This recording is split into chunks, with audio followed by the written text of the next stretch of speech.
Well, just got back from a ride with this SMK Titan. I've got some thoughts.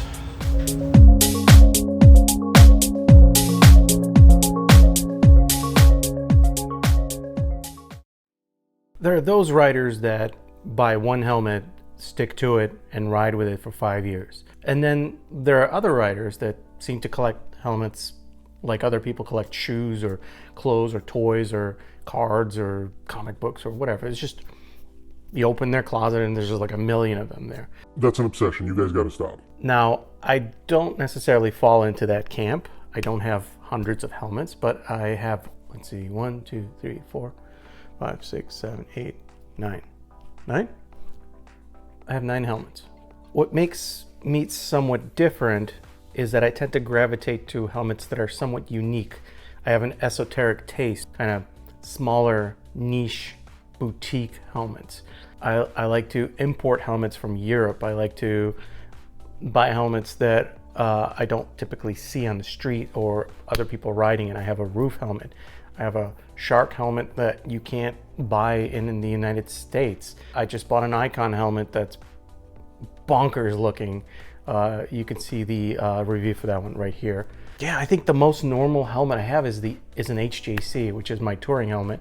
It's a modular helmet that I bought because I needed something very adaptable for just about any environment that I could wear for long stretches at a time, and it seems to work.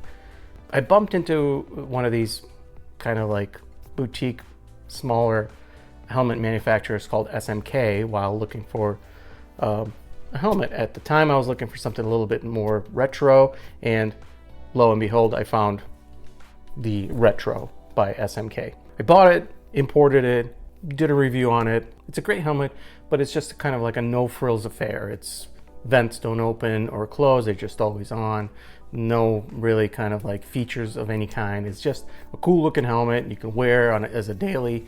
Then SMK sent me another helmet, the Gull Wing, I believe, and I tested that as well.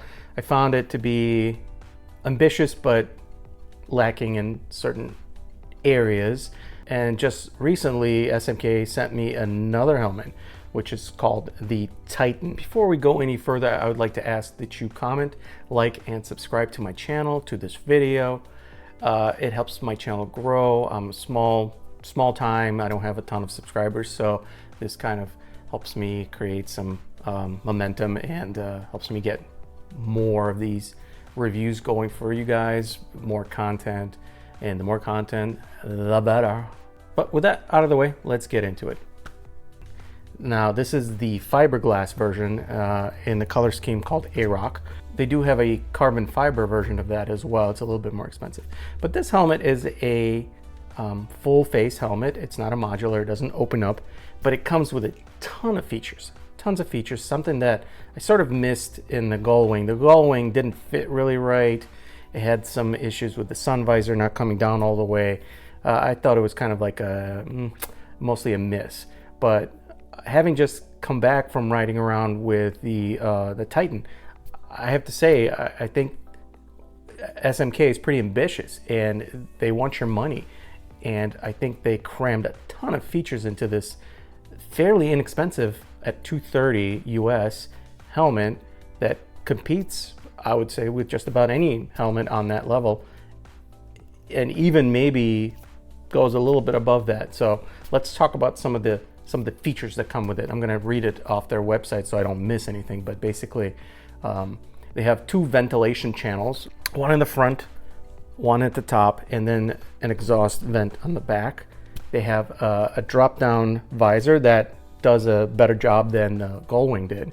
So it comes down all the way down here. It also comes with a pin lock, so you can ride in colder weather, rainy weather, with this pin lock and not have your visor fog up. Removable, washable, moisture wicking liner. That's kind of standard in most helmets of any worth. Emergency removable cheek pads. You see some, you're starting to see that in some of these higher end helmets where if you do have an accident, you come off the bike and emergency crews are called, they can pull these cheeks rapidly off, so that makes it easier to take the helmet off because the cheeks aren't there, so they're not kind of messing around with your neck if your neck is damaged.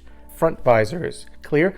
You can also get all sorts of other ones like smoke, chrome, gold, I believe, mirror, light blue, dark blue mirror, all sorts of stuff. Just take a look at their website. You should be able to see it there. It's DOT ECE 22.06 safety standard, which is great. It's not just DOT. DOT has the lowest rating. And then, of course, you got your sizes going from XS to XXL. Some of the other features. There's a chin curtain, the aforementioned vent at the bottom and at the top. Now, I will say one of the cons of this particular helmet is that when this vent is engaged at high speeds, you will hear a more pronounced sound. So while it is fairly quiet for the price range, it's pretty good. The addition of this vent, which you could see lifts up like that, makes it a little bit louder, especially if you don't have a windshield in front of you on your bike. One of the cooler things is this lock. Took me a second to figure out because I didn't read the directions. Because I'm a man.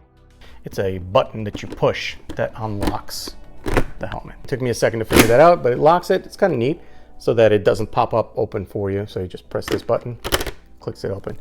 You also have a breath deflector on the inside, shield, the visor on the inside, and the exhaust vents on the back. It does have a little glasses symbol on the inside. You can see them right here. Indicates that it's glasses friendly. So if you have sunglasses, which you won't need because you have the secondary visor in there, sun shield. If you're wearing prescription lenses, you should be fairly comfortable in them. I don't, so I couldn't really test that. One other final must, and I have to say this, it's a must in modern helmets, is that it does have indentations for speakers. So you could put a comm system in there, use it as your multi-day trip helmet or riding to work or to school, and you should be able to have a comm system, listen to music, or ride with your friends and connect, and that should be no problem. It does have the ratchet strap, which is quick release, makes it easy to take off the helmet. Majority of people well, I don't want to say that. I don't want to say the majority of people prefer the D-ring. I think the D-ring is the classic, the old school way of strapping your helmet. And I think F9 did a video on what is the safest. I believe the conclusion was the D-ring. But you know what? I think any system is going to be good enough in most cases. And the ratchet system is my favorite because it's so much easier to take off the helmet. Overall, I found this helmet to be comfortable, fairly quiet, despite having a vent at the top while open, can create some additional noise, as well as when you have the main visor open and just the sun visor engaged. You're also going to get additional wind whistle noise, again, especially if you don't have a shield on your motorcycle in front. So just be aware of that. If you want an extremely quiet ride, something like a Schuberth may be the answer for you. But this is a $230, $240 helmet. It's not going to be as quiet as some of the more expensive, pricier ones. Overall, the helmet is really nice. I have to say SMK is really stepping up their game. It's very well constructed, comfortable, breezy, fairly quiet, has a ton of features. I would say for $230, it's a really, really good alternative to some of those other more expensive helmets. Thanks again for stopping by. Thanks again for watching. Again, don't forget to comment, like, and subscribe. It will help my channel grow. In the meantime, take a look at some of these other videos.